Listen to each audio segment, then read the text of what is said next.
When a pilot went down in enemy territory during World War II, survival wasn't about luck, it was about preparation. Beyond parachutes and weapons, many Allied airmen carried a small, secretive survival pouch, often strapped to their body or hidden in their flight suit. These pouches weren't large, but they contained the essentials for staying alive long enough to either escape, evade capture, or endure until rescue. What makes them fascinating is not just what they held, but how much thought went into cramming maximum survival value into such a tiny package. Today, very few people have ever seen the full contents of these kits, and even fewer understand the philosophy behind their design. For serious history buffs and survival enthusiasts, looking inside these forgotten pouches offers lessons that still apply to real-world preparedness today. The survival pouch was designed to be compact but complete. Every ounce of weight mattered to a pilot, yet the military understood that if he went down, he needed more than a pistol and a prayer. The pouch was deliberately small, often no larger than a paperback book, but inside were tools covering shelter, fire, food, water, and navigation. A folded silk map could guide an airman through enemy territory. A small button compass hidden in the lining could give him bearings without raising suspicion, if captured. Matches sealed in wax or waterproof containers provided the ability to start fires for warmth or signalling. For a modern survivalist, the lesson here is clear size isn't the limiting factor. Planning is. One can assemble a compact kit that still covers the key pillars of survival. A small waterproof bag with a lighter, a thin emergency blanket, and a foldable water container can easily fit into a jacket pocket while offering enormous value in an emergency. The World War II pouch set the standard for this kind of minimalist but strategic approach. Food and water provisions were cleverly chosen. Inside the pouch, food was always lightweight, dense and fast to use. Pilots carried glucose tablets, concentrated chocolate, or small rations of hard candy. These weren't meant for long-term meals, but for bursts of energy during escape and evasion. Water purification tablets were equally vital, giving them a way to drink from streams or ponds without falling sick, a risk that could be fatal far from friendly lines. The practicality of this remains striking today.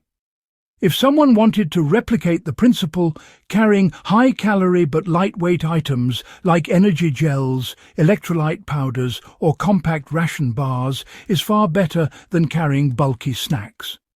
A small strip of purification tablets or a mini water filter can also turn any natural water source into a lifeline. The World War II survival pouch reminds us that calories and clean water are the foundation of endurance, and they must always be prioritized even in tiny kits. Another feature of the pilot's pouch was the inclusion of cutting and repair tools. Some kits had a wire saw that could cut wood for shelter or even metal bars in captivity. Others included tiny razor blades or folding knives, which could serve double duty in preparing food, making traps, or cutting parachute fabric into shelter material. Needles and thread were also common, not just for repairing torn clothing, but for improvising with parachute cord or sewing torn gear back into use. For practical application, every survival kit today should include at least one sharp cutting tool, no matter how small. A razor blade tucked into a wallet or a miniature folding knife takes up almost no space but can split tinder, process food, or create cordage, from clothing fibres. Carrying a needle and a few feet of strong thread is equally versatile, capable of repairing equipment or improvising snares. World War II pilots knew that tiny tools could mean big survival chances. Pilots who went down weren't just tasked with staying alive. They also had to be found. That is why signalling equipment was tucked into many survival pouches.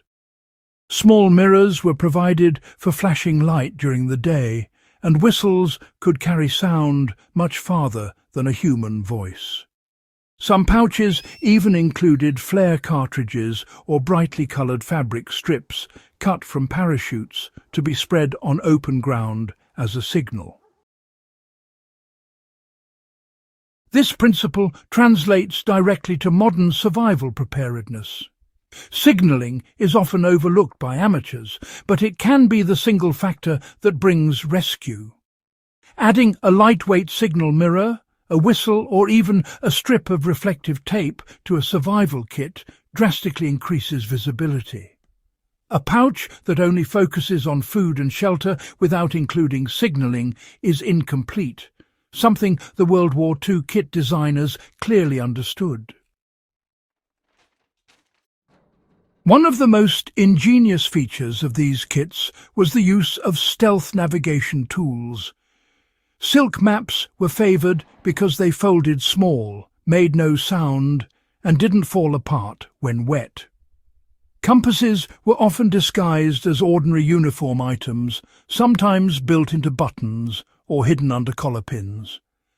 The idea was to allow a pilot to travel with direction even if searched. For modern adaptation, carrying a compact map of the local area, a small compass, or even learning how to use natural navigation, like reading the sun's position, can dramatically increase survival chances. A laminated map, or even a digital offline map stored on a phone, provided it's paired with a small solar charger, is the direct modern equivalent of the silk maps of World War II. What makes the World War II pilot's survival pouch so fascinating is not just its contents, but its philosophy. It wasn't designed to be heavy, flashy, or long-lasting. It was designed to give a fighting chance in the harshest conditions. Every modern survivalist can benefit from this approach. Build compact kits that prioritize the essentials. Choose tools that perform multiple roles. Hide or integrate items so they are always accessible when needed. And most importantly, never overlook the mental reassurance that having such a kit provides. Just as it gave World War II pilots the confidence to resist despair after crashing, a modern equivalent gives peace of mind when facing unexpected challenges outdoors or in crisis situations. Looking inside the World War II pilot's survival pouch is more than a glimpse into history. It is a reminder of timeless survival priorities. Shelter, fire, water, food, signalling and navigation will always be the pillars that determine whether someone makes it home alive. By studying these forgotten tools and their clever designs, modern survivalists gain both respect for the past and practical guidance for today. If you found value in uncovering the secrets of this overlooked piece of World War II history, make sure to subscribe to Backyard Wisdom and share this with others who value survival knowledge and historical insight. Together we can keep these lessons alive and relevant for future generations.